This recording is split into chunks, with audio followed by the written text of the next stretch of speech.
culture in the light of laboratory processes. And I insist that what we have learned from these control situations is throwing new light on what is happening in the world at large. Well, this is fine. I mean, this is the hypothetical-deductive method of science, where you go tentatively to a point at which you've got roughly equal chances of being right and wrong, not too grossly likely to go wrong, and of course not too grossly likely to go right, or the verification will be trivial.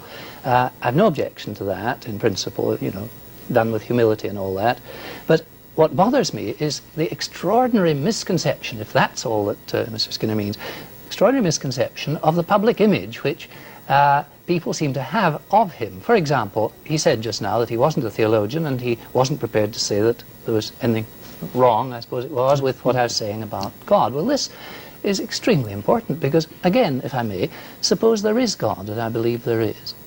Then certainly the facts that Skinner and others find out are God's facts, which he'll expect us to use in humility for the betterment of the human race, subject to other criteria of human dignity and responsibility and so on, which we haven't yet got on to.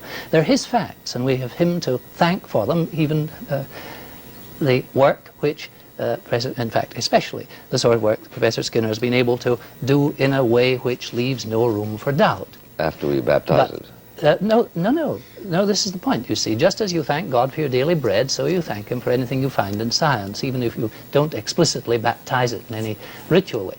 But my point is that if there is God, and if he's holding us responsible for using these facts as well as any other facts for the betterment of humankind according to his standards, then nothing is more important, it seems to me, than to reverse the wheel of accelerating misunderstanding that somehow or other behavioristic psychology has got rid of God, has debunked religion, and so on. I think this is a crime against the name of an empirical science, that it should be alleged and thought to have these consequences. And if Skinner agrees with me, I think it may make a big difference to the reception that his empirical proposals get. If he ties them, or if people generally tie them up in a package deal with get rid of religion, get rid of traditional this and that, then of course those who feel there's something wrong because in their own experience they can't find that what he says rings true about religion, then they're going to have all sorts of mental resistance to the purely empirical proposals that he has in mind. Well, would you say that your system is incoherent at the hands of a Christian? Ah, that's a very complicated statement. I think that we are oscillating here between God and religion when I make a distinction.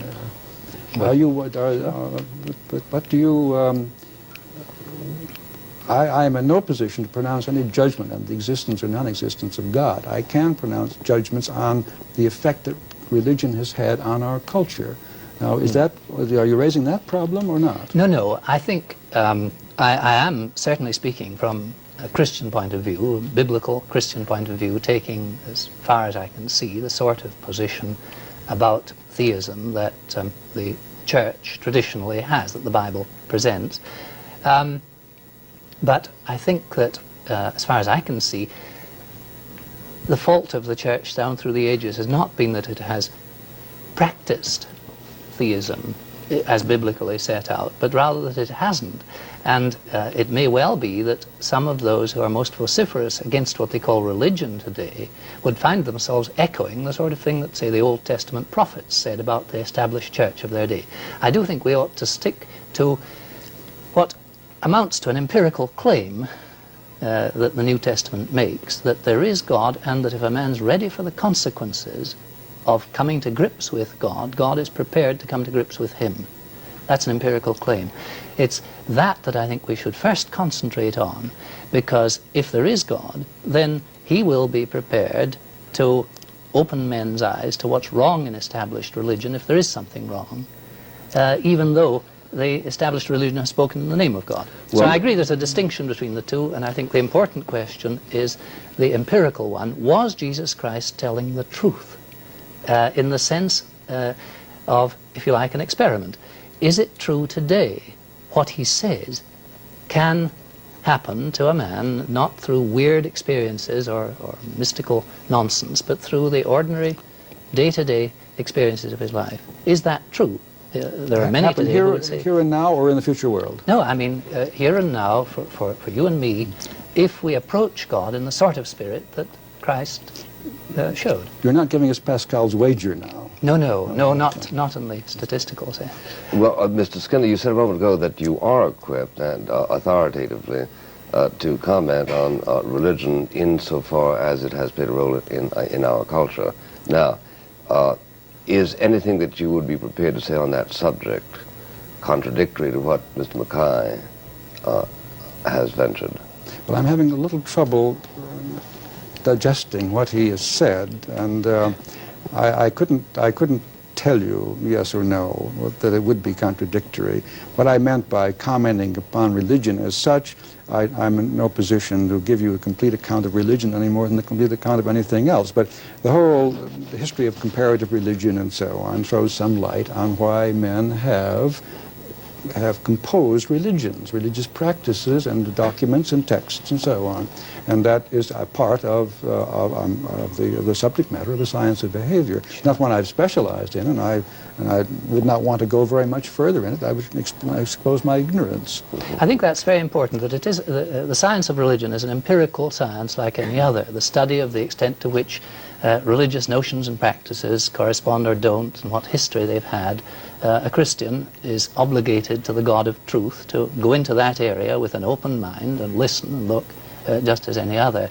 But again, I think Mr. Skinner would probably agree, if there were God, if I'm trying to put it in a neutral way, if there were God, and if, as one of the ancient fathers said, he has made us for himself, so that our hearts are restless till they find rest in him, the old expression.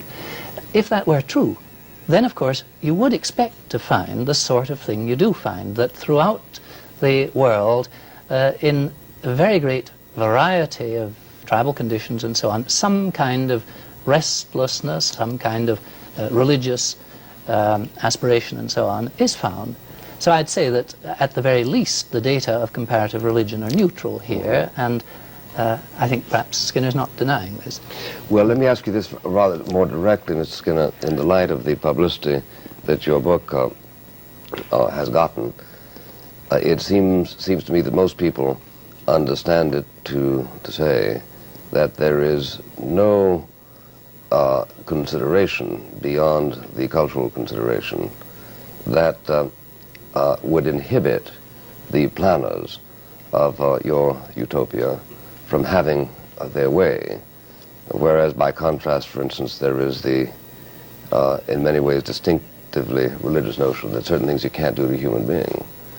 Some of the anti-abortion, for instance, sentiment is based essentially on that view.